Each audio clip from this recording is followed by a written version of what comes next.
Walk into an elementary school in South Korea today, and you might feel a strange sense of emptiness.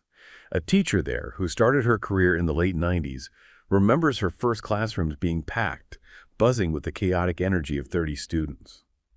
Today she looks out at the same room, but half the desks are vacant. Her entire class is just 11 children. Those empty chairs aren't just unused furniture, they are the quiet, physical evidence of a national emergency. This scene is playing out across the entire country, which has shattered a world record it never wanted. In the 1960s, South Korea was booming, with women having an average of 6 children.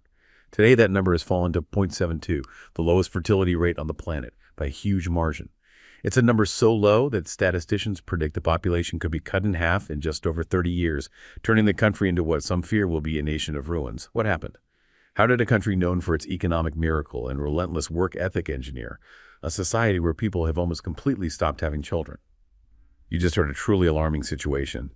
This demographic winter really gripping South Korea. And these aren't just, stark statistics on a page.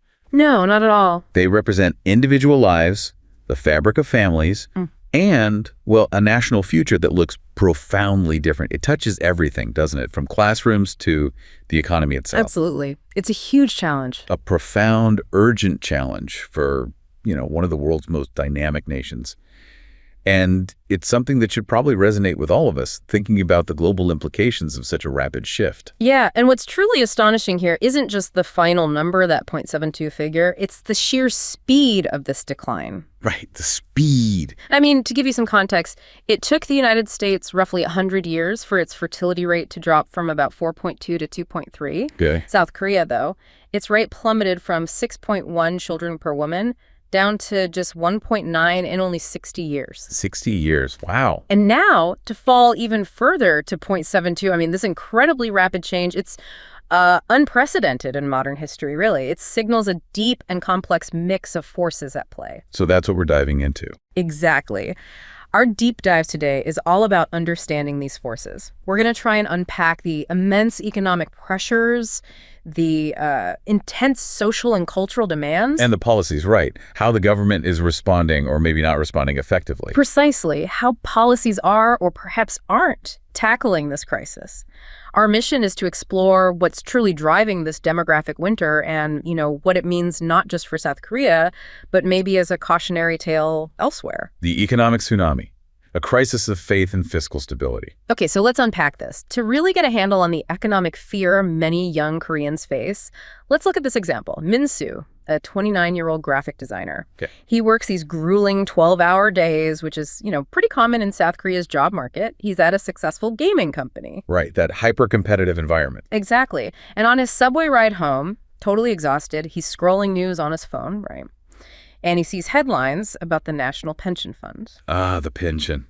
Always a worry. And the projections are grim. It's expected to basically run out by the time he's in his 50s. Then, that same evening, his mother calls. And she's got that sort of, generational wisdom and security. Yeah. She tells him, keep working hard. The system will take care of you just like it's taken care of me. Right, the promise that was made to her generation. But for Min-soo, this just creates this cold dread as he feels like he's on a treadmill, just pouring his money into what he calls a bucket with a giant hole in it. Yeah. A hole created by the lack of future young people paying in. So the idea of having a child, it feels less like joy and more like a cruel financial curse he'd be passing on. That's powerful phrasing. And it really hits home for a lot of young people there. Min-soo's story, it really crystallizes this profound crisis of faith for many young Koreans. It highlights how this demographic crisis isn't some, abstract future problem. Right, it's now. It's happening right now. It's a breakdown of the social contract for the current generation. They're expected to support aging parents, pay into this pension system. Dutifully, yeah. Exactly. But they genuinely believe this same system will offer them basically nothing in return when it's their turn. So that creates this constant anxiety. A deep-seated economic anxiety, absolutely. And it directly undermines their ability and maybe more importantly, their willingness to even think about building a family. It feels like being caught in this intergenerational trap. Burdened by the past, uncertain about the future. Precisely. their own financial security looks shaky, so it becomes this impossible choice between, their own well-being and the traditional expectation of having kids. It's a huge psychological burden. So if that's the personal feeling, the anxiety, what does it mean for the actual public pension system itself, the one Min-Soo is so worried about? Well, imagine a ticking financial time bomb, right? But not just for one company, for the entire nation's retirement security. That's pretty much what the national pension system in South Korea is facing. A time bomb, okay. Yeah. Well, it had a decent surplus in 2023, about 72.1 trillion KRW, which is, around 55 billion US dollars. Sounds healthy on the surface. It does. But expert projections show it flipping into a deficit by 2040. 2040, that's only 16 years away. Exactly. It's not some far-off future. And this isn't just a minor dip. It's seen as a potential breakdown of trust, forcing younger people to question the foundation of their future security. It's a cliff, not a slope. It really is. Accelerated by fewer young workers paying in and more retirees drawing out. Yeah. The math, well, it just doesn't work long term. You mentioned a deficit potentially reaching 1 trillion KRW. That's just an unimaginable number for most of us. Yeah. How does that translate into the fate of the actual fund itself? So the fund itself, the total pot of money, was about 1,015.8 trillion KRW in 2023, roughly $770 billion USD. Okay, huge amount. Huge. And it's projected to peak around 2039 at nearly 2,000 trillion KRW, so about $1.5 trillion USD. Right. But after that peak, it's expected to steadily decline and, astonishingly, be completely depleted. Gone by 2054. Depleted by 2054. That's the projection. So in just over 30 years, the entire fund, built up over decades, could simply vanish. That's devastating. I mean, for millions of people relying on that. Absolutely. It's the bedrock of their retirement, potentially just disappearing. Given those numbers and how fast it could deplete, the obvious first thought is, well, just make people pay more, right? Increase contributions. But is that even realistic or effective? That's the absolute core dilemma. And the analysis shows a pretty stark truth. Just increasing contributions isn't enough to save it indefinitely. It's not a silver bullet. Not at all. Even a big increase, say from the current 9% to 12%, would only push solvency out to 2060. Okay, just 6 more years. Right. Raises to 15%, you get to 2068. An ambitious 18% only gets you to 2079. Still runs out. Still runs out. Because under the current system, the defined benefit, or DB scheme, the government essentially guarantees a certain payout. The government takes the risk. Exactly. And that promise becomes unsustainable when the demographic shifts so dramatically. Fewer paying in, more drawing out. So even these really tough increases, politically difficult increases. Yeah. Good luck selling an 18% contribution rate. Precisely. They aren't enough. And this creates a massive challenge for, intergenerational equity. How do you ask younger generations to pay way more into a system they fundamentally believe won't be there for them? They'd feel like they're just paying for the previous generation's benefits. That's exactly the perception, yeah. So if simply hiking contributions isn't the answer, what are the proposed solutions? What's on the table to try and fix this? Well, there's a pretty significant proposal for structural reform. The idea is to introduce a new pension, moving towards a defined contribution, or DC system. Okay, DC, like a 401k maybe? Sort of, yeah. Yeah. Think of it more like a personal savings account where your retirement income depends more directly on what you put in and how investments perform. So the risk shifts more to the individual. It does. The aim is greater sustainability, especially with low birth rates. The idea is any shortfall from the old pension, the current DB system, would be covered by the government budget, so everyone gets at least their principal back. A safety net, sort of. Right. Under this kind of cohort-based DC scheme, the fund theoretically wouldn't run out because benefits are tied to what's actually been contributed and earned. But what about the existing promises, the deficit from the old system? That's the massive hangover. The existing DB system inevitably leads to a huge fiscal deficit. It was estimated at 609 trillion KRW, maybe $460 billion USD in 2023 value, just for contributions made up to that point. Wow. And if contributions continue under the old rules until, say, 2028, that deficit could hit 869 trillion KRW, about $660 billion USD. So the longer they wait to reform, the bigger the hole gets. It just underscores why pension reforms need to happen urgently. The cost of delaying is monumental for the government's budget down the line. Okay, beyond the pensions, which is a huge long-term worry, we constantly hear about the immediate cost of living, housing, jobs. How do those factors play into this fertility puzzle across different parts of Korea? Yeah, that's critical. And a government study from the Korea Research Institute for Human Settlements really highlights this, showing clear regional differences. It's quite insightful. Okay, in the Seoul metropolitan area, the big one, the overwhelming issue for young people is housing instability. No surprise there, maybe. Right. The relentless rise in apartment prices, both buying and renting, shows a strong inverse correlation with fertility rates. Meaning prices go up, births go down. Exactly.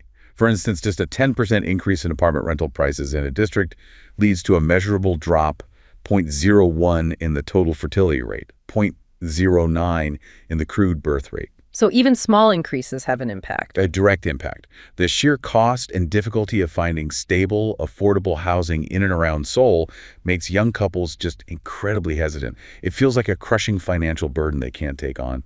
So a very clear link in Seoul. Expensive housing equals fewer kids. But what about outside the capital? In the non-metropolitan regions, are the pressures different? Interestingly, yes, the focus shifts. Outside Seoul, the main factors suppressing birth rates aren't primarily housing, but rather job insecurity and the lack of long-term stable employment. Job stability becomes key. Right. A 1% decrease in the net youth migration rate, meaning more young people are leaving these areas, corresponds to a drop of 0.03 in the total fertility rate and 0.2 in the crude birth rate. So young people leaving is directly tied to fewer babies being born there. Absolutely. And young adults in these areas also pointed to other issues. A lack of good medical facilities, poor educational options, and even a lack of sort of cultural vitality. Things to do. Makes sense. Reasons to leave. Yeah, and all these factors push them toward the bigger cities, which just makes the demographic decline worse in those regional areas. It becomes a vicious cycle. And regarding the jobs available outside Seoul, is it just about having any job, or is there more to it? No. Crucially, people emphasize the desperate need for high-quality jobs. Not just more jobs, but better jobs. Quality over quantity. Exactly. This was especially true for women. They often find that the local jobs available are limited to lower-paying clerical work, office support, temporary positions, service industry roles. Dead-end jobs, maybe. Often, yeah. Jobs that severely limit their career development, offer little stability, and lack the kind of benefits that make you feel secure enough to settle down and plan a family. Without that pathway to a stable future, having kids just feels completely out of reach. Okay, this connects to something bigger. This demographic decline isn't just a future pension problem. It's hitting the economy now. The Korea Chamber of Commerce and Industry says the country needs a massive productivity boost through innovation just to cope. That's absolutely right. The country's potential growth rate, how fast the economy could grow, it's fallen sharply from around 4.7% in the 2000s, which was pretty vibrant. Yeah, the economic miracle era. Right, down to under 2% in 2023. And projections suggest it could tumble even further, maybe to just 0.7% by 2040. 0.7, that's stagnation almost. Pretty much. And this drop is mostly because labor's contribution to growth is falling off a cliff. Fewer workers. So even if everyone left works harder, the overall output struggles. Exactly. You just don't have the same number of people powering the engine. It's a deep structural problem, not just a temporary downturn. And that's not just fewer hands on assembly lines, it's fewer innovators, right? Fewer people driving the next big ideas. Precisely. Innovation is the lifeblood, especially for an advanced economy like South Korea's. It drives productivity, competitiveness. Yeah. But the number of domestic researchers, it's estimated to fall from about 558,000 in 2020 down to 437,000 in 2040. That's a big drop in brain power. A significant drop. This decline in human capital, particularly the skilled researchers and innovators, is a direct threat to the country's future competitiveness. The report even explicitly suggests things like fostering female researchers, attracting foreign talent, using AI more. Acknowledging they need to find talent anywhere they can. It's a clear sign of how serious they see this challenge. It sounds like the whole employment market is struggling systemically. It really is. It's facing what you could only call a structural recession. Look at these figures. January 2025, new job openings advertised through the government's network plummeted by over 42% compared to the year before. 42% drop. Wow. Yeah, and the job seeker ratio fell to 0.28.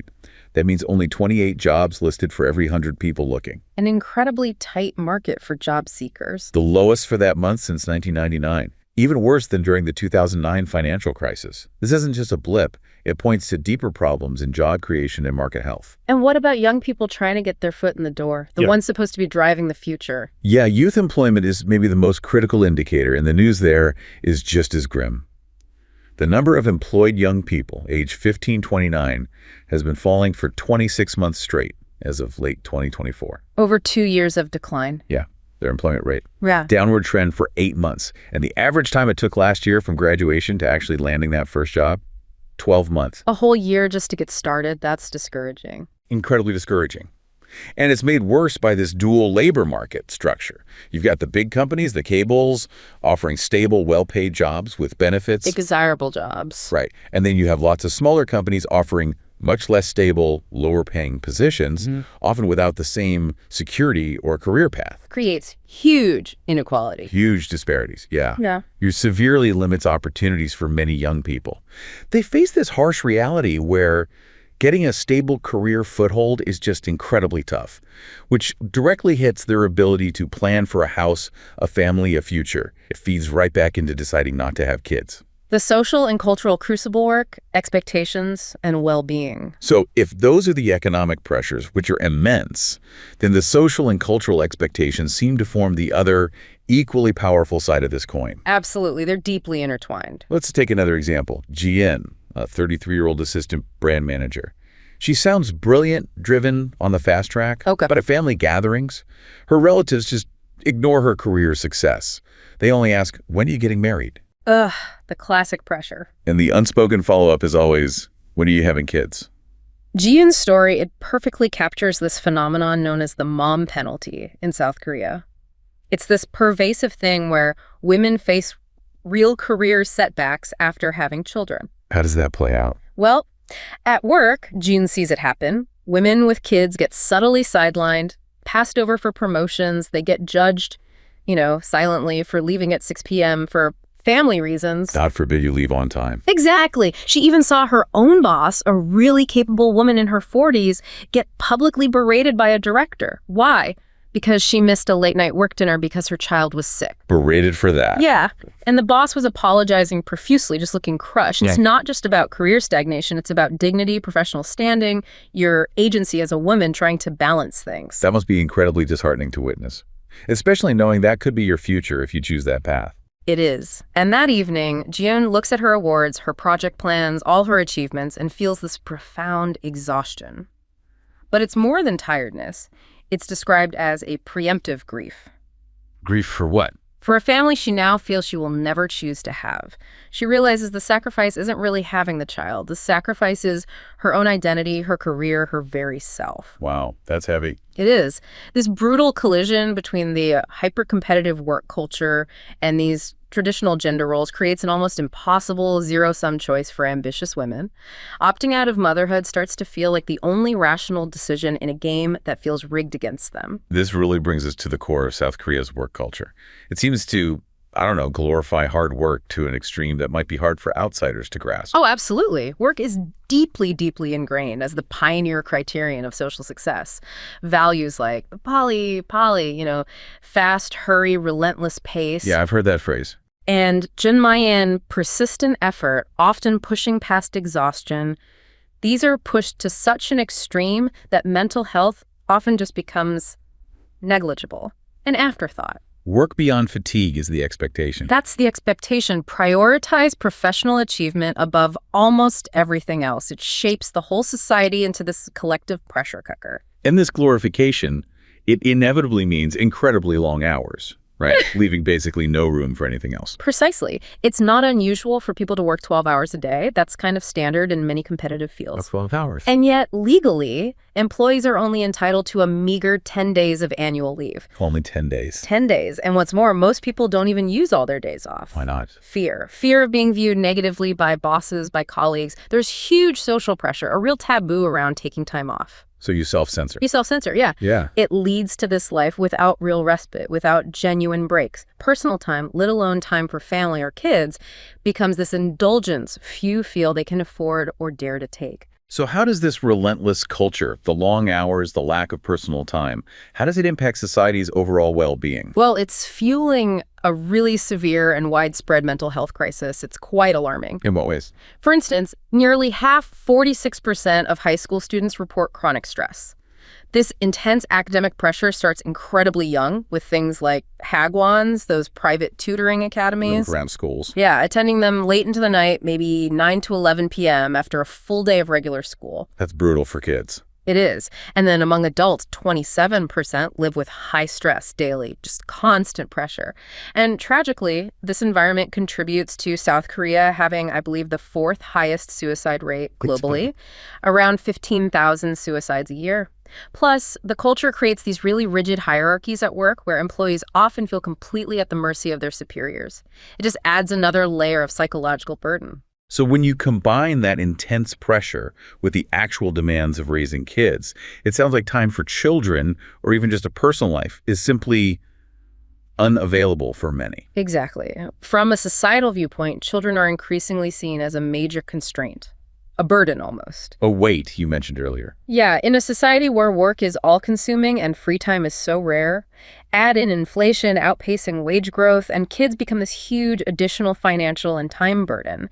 They're perceived, maybe subconsciously, as this weight. Not purely a joy. Which contributes to these staggering numbers. 48% of men and an even higher 65% of women explicitly say they don't want children. 65% of women. Wow. Yeah. When kids are seen as bad for your career, your finances, even your mental health, the incentive just evaporates. It becomes a rational choice in a system that makes it incredibly hard. And this intense work culture seems to collide, almost violently, with traditional gender roles, especially when it comes to actually raising a family. This feels like a really critical intersection. It absolutely is. And the research on social norms and fertility shows this stark reality very clearly. In South Korea, wives spend, on average, about 4 times more time on housework and childcare than their husbands. 4 times.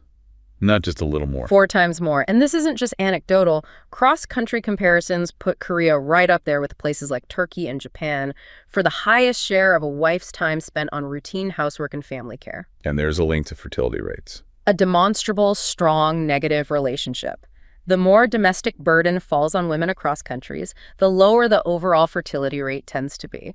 So it's a strikingly direct correlation.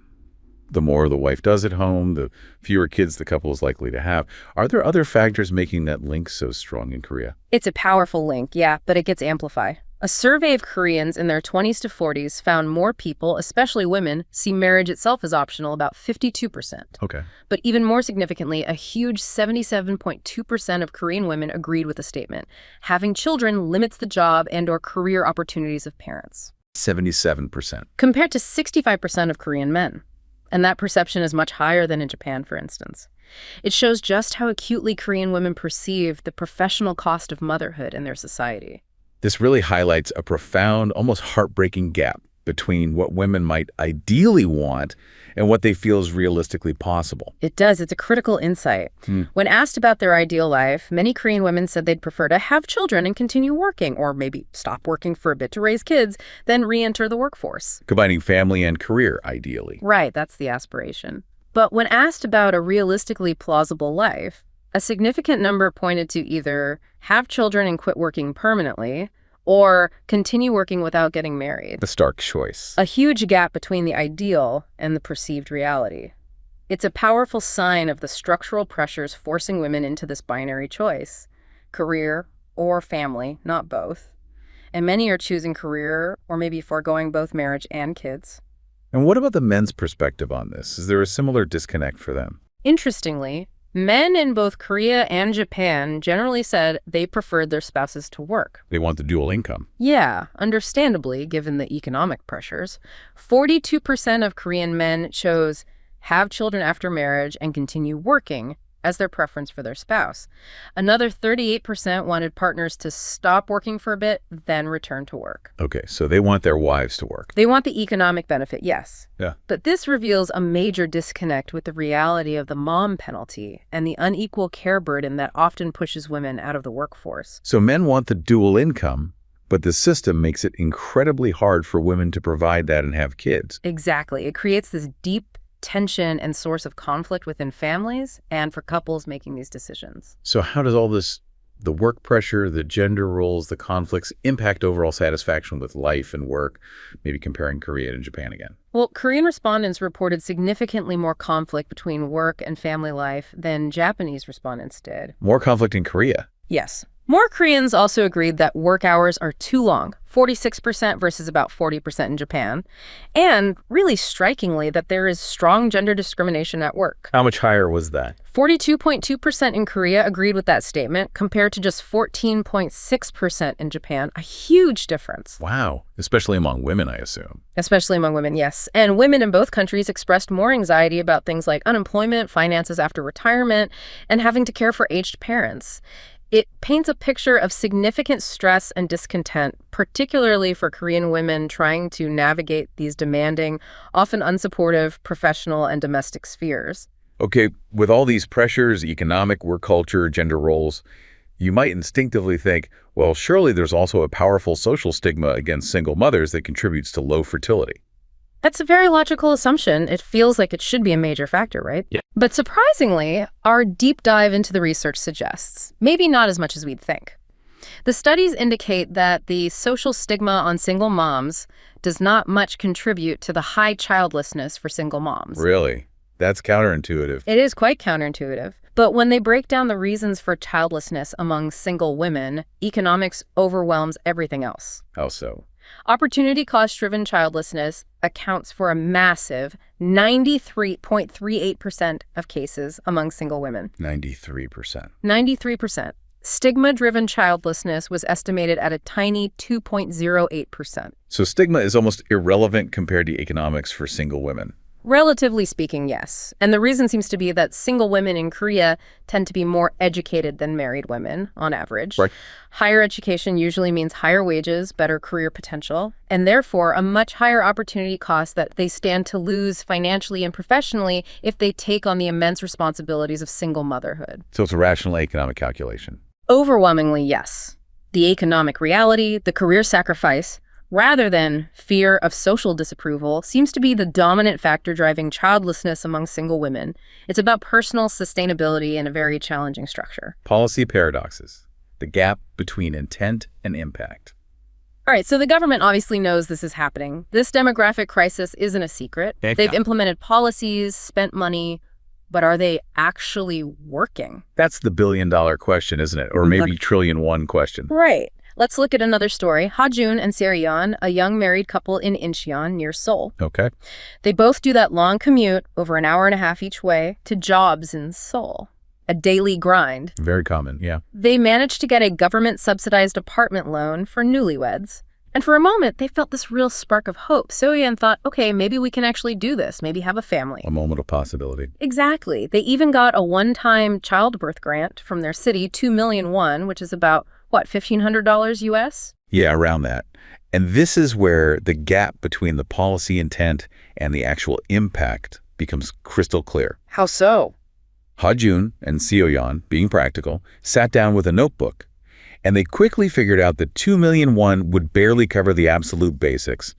A stroller, a car seat, some initial supplies. Okay, doesn't go far. Doesn't go far at all. Then they started mapping out the future costs, daycare, which is expensive, and then crucially, the private education system, what feels non-negotiable in Korea. The hagwons, the English kindergartens. All of it. Things deemed essential for a child to even have a chance to compete later on. And the numbers they calculated were just staggering. Easily more than their combined income could handle, even with the government loan help and the grant. So the scale is just completely mismatched. Totally mismatched. The government's intervention versus the monumental structural costs facing parents. So the help, while I guess appreciated on one level, was basically a drop in the ocean compared to the tide of expenses they saw coming. Exactly. So what did the couple do?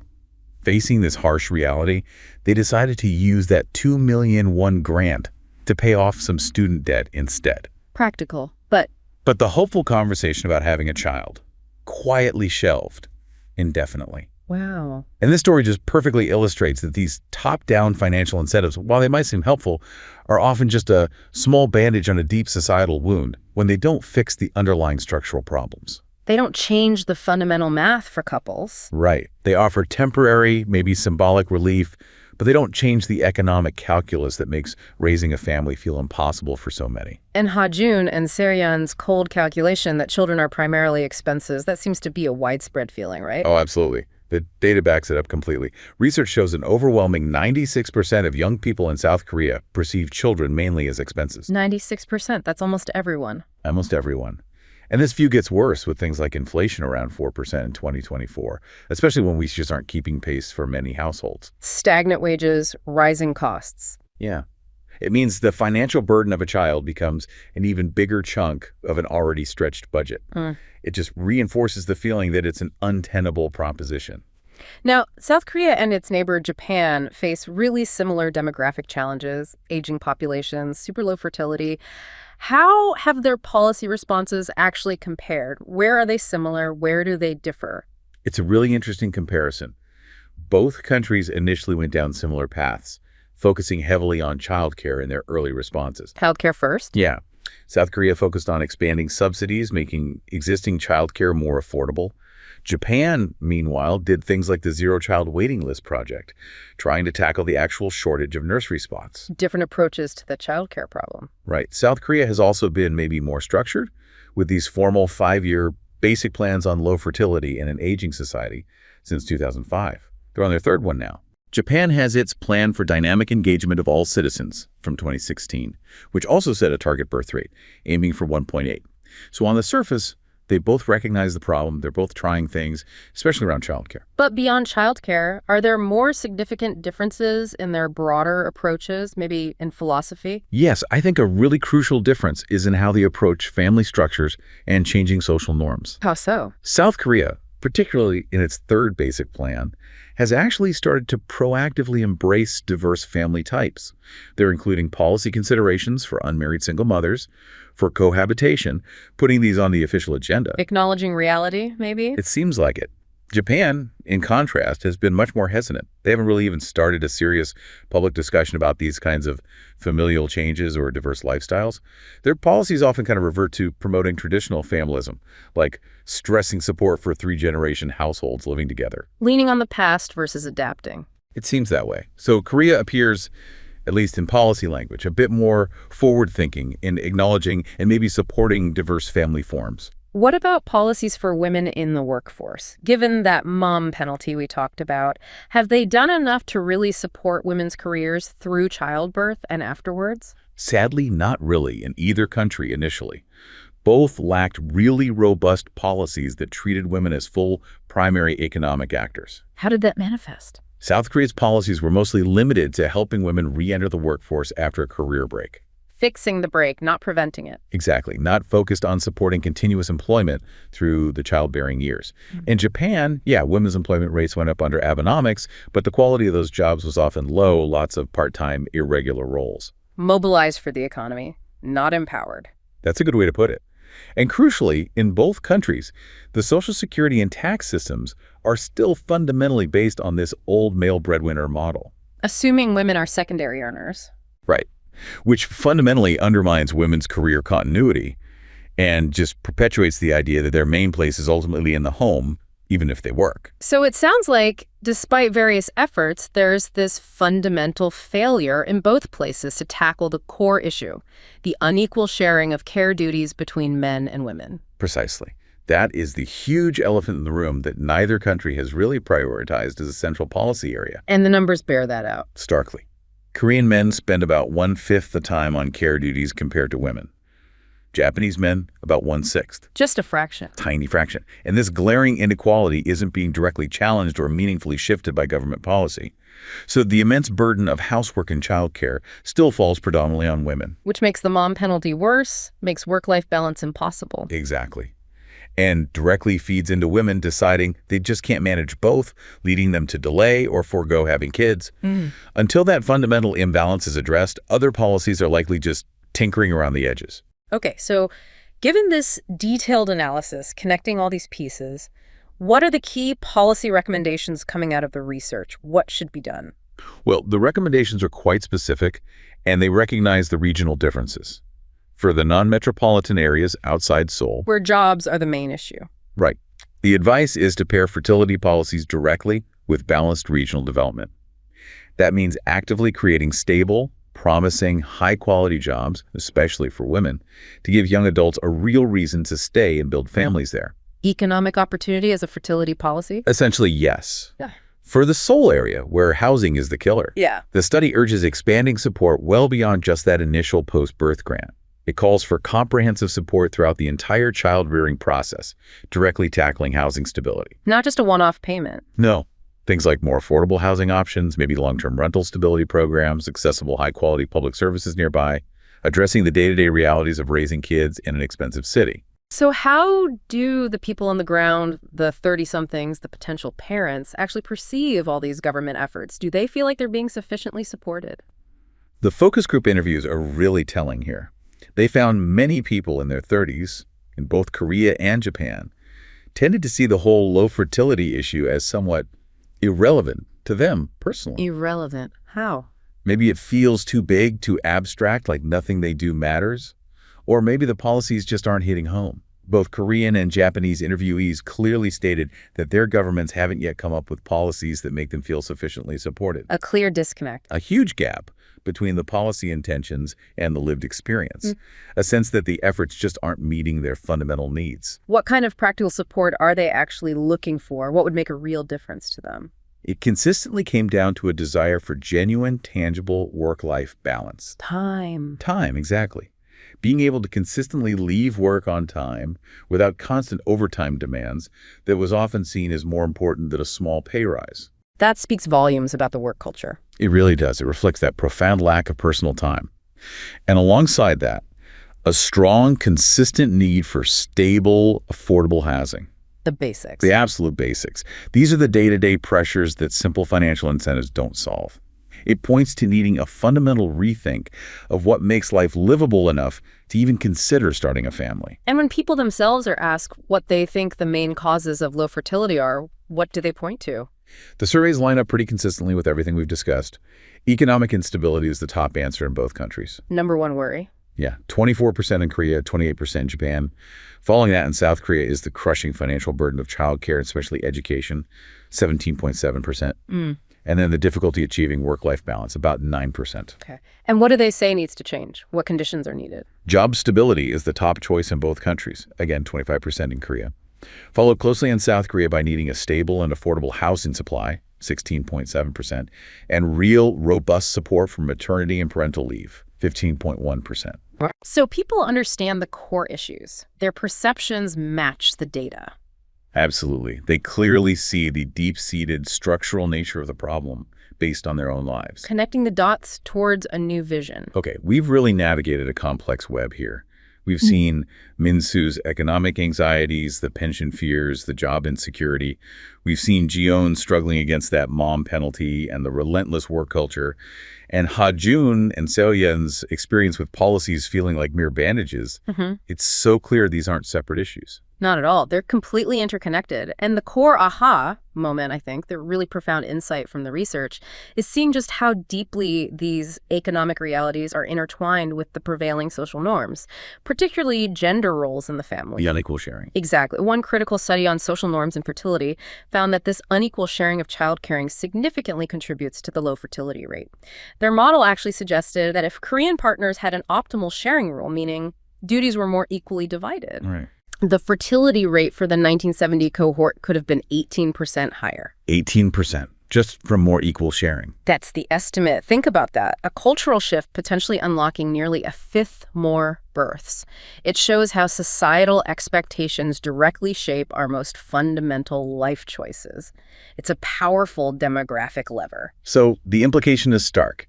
If partners, if husbands shared childcare more equally, substantially more children would likely be born. That's precisely the implication, and it's especially true for highly educated women. Now, here's a real paradox. Okay. The negative impact of this social norm, the unequal sharing, has actually been increasing over time. Increasing. Why would that be? Because the gender wage gap has been decreasing, mainly due to women's rising education levels and better career opportunities. Right. Women are earning more, potentially. Exactly. So as women's potential earnings increase, the opportunity cost of them taking on the majority of childcare and housework becomes even higher. It's a bigger financial and career sacrifice for them than it used to be. So the unequal sharing rule becomes an even bigger deterrent. Precisely.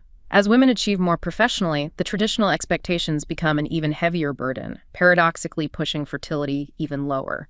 It's a cruel twist where progress in one area actually intensifies the pressure in another. This leads to a really fundamental question about quality of life. Yeah. What actually makes married women happy in these societies? There was some fascinating analysis on this from the Korean Women's Development Institute, right? Yes, and this is such a crucial piece of the puzzle. It offers direct, actionable insights. The study looked at what determines happiness among married, employed women. And what did they find? In Korea, things like having a regular, stable job made women significantly happier than being an irregular worker. Job quality matters hugely. Interestingly, while having more children showed a negative impact on happiness for Japanese women, it had no significant impact on Korean women's happiness. No impact. That's surprising. It is, and it's a key distinction. It strongly suggests that for Korean women, the children themselves aren't the primary source of unhappiness. It's the conditions surrounding raising them. So it's not the kids, it's the difficult circumstances, the lack of support, the career penalties, the unequal burden. Precisely. And here's the really standout finding, the one that just jumps off the page. What consistently, significantly boosted happiness for all married women, employed or not, in both Korea and Japan, What was it? was when their husband's participation in housework increased. Simple as that. More help at home equals happier wives. It's a very clear, powerful insight that cuts across cultures. Men contributing equitably to household duties directly correlates with women's happiness. And by extension, that creates an environment that's just more conducive to family well-being and potentially more open to expanding the family. It points to a deep truth. Happiness, and maybe fertility too, is linked to genuine partnership at home. Absolutely. It's about more than money or policies. It's about genuine support and shared responsibility within the home. Charting a path forward, policy implications, and cultural shifts. Okay, so having meticulously connected all these complex dots, the economics, the social norms, the policy gaps, even the nuances of happiness, what does this all mean for the path forward? The research seems to point towards integrated solutions, not just single fixes. Absolutely. There's no single magic bullet here. It requires a profound systemic reevaluation of societal values and a complete restructuring of how work and family are thought about. It needs a multifaceted approach, starting with some fundamental shifts. Let's start with this idea of guaranteeing social citizenship for everyone. What does that actually mean in practice?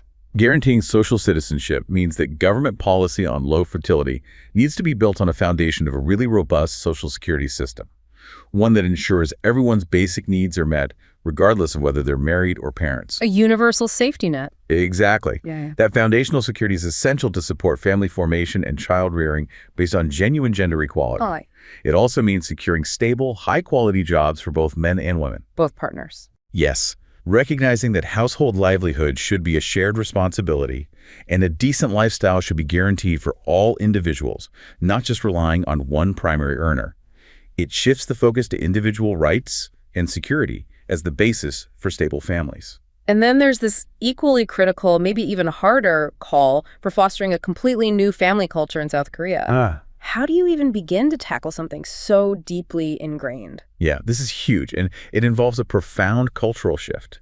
It means actively working to transform corporate culture, pushing for real work-life balance, and launching widespread social awareness campaigns to get men more actively and enthusiastically involved in childcare and housework. Changing mindsets. Changing mindsets towards a truly gender-equal division of roles in the family. We need to build a new model where men and women participate equally in both work and care.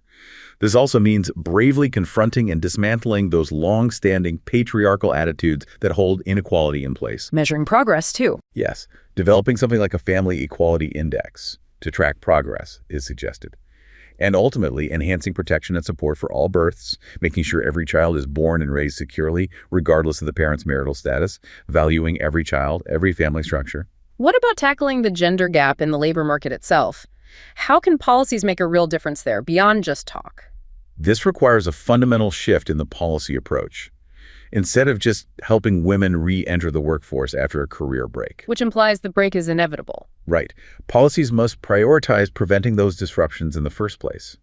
The focus needs to be on the continuation of women's careers through childbirth and childcare phases. Through things like robust support for flexible work, truly accessible and affordable, high-quality childcare, strong anti-discrimination enforcement, and fundamentally guaranteeing family time for everyone by aggressively tackling the pervasive issue of excessive working hours. You have to create a labor market that supports both parents equally. And finally, ensuring those care responsibilities, which we've seen are so incredibly lopsided, are truly shared more broadly across society. Yes, this involves a concerted effort to, quote, socialize family care duties, not leaving them just on individuals, which usually means leaving them on women. How do you socialize care? The goal is to establish a genuine dual-earner, dual-carer model as the norm. This happens through a combination of things: gender equality-based parenting education, comprehensive work-life balance initiatives that apply to men too, and deep labor market reforms that actively encourage and enable men to take on equal caregiving roles without penalty. Making it normal, expected, and feasible for men to be active caregivers. Exactly. It envisions a society where both parents are meaningfully involved in both earning and caring, fundamentally changing the old divisions, creating a virtuous cycle of hopefully greater happiness, better balance, and maybe, just maybe, a more sustainable demographic future. What a truly illuminating and frankly quite sobering deep dive into South Korea's demographic crisis. We've really peeled back the layers, the deep economic anxiety, from those terrifying pension forecasts to the crushing housing costs and widespread job insecurity. We've seen the heavy toll of that intense work culture and those deeply ingrained, unequal gender roles that create this almost impossible choice, especially for women, impacting careers, mental health, and family dreams. Yeah, the pressure is immense. And we've analyzed how the government policies, well, you have to assume they're well-intentioned, just seem to fall drastically short. They don't seem to be addressing the fundamental interconnected structural roots of the problem, feeling more like, as you said, temporary bandages. Indeed. What becomes overwhelmingly clear from this deep dive is that reversing this trend isn't about finding one simple fix or just throwing more money at it with financial incentives. No easy answers. No. It requires a really profound, systemic reevaluation of core societal values. It needs a fundamental, maybe painful shift in those deeply ingrained gender roles, and a complete restructuring of how society views both work and family life. A total paradigm shift. Exactly. It's about moving away from a society where having children feels like an overwhelming individual burden and moving towards creating a holistic vision for a genuinely more equitable, supportive, and compassionate society. One where raising children isn't seen as an impossible sacrifice, but as a shared, celebrated, and deeply valued journey for everyone involved. The future of South Korea, and perhaps it's a lesson for many other countries too, really lies in its willingness and ability to make that kind of deep transformation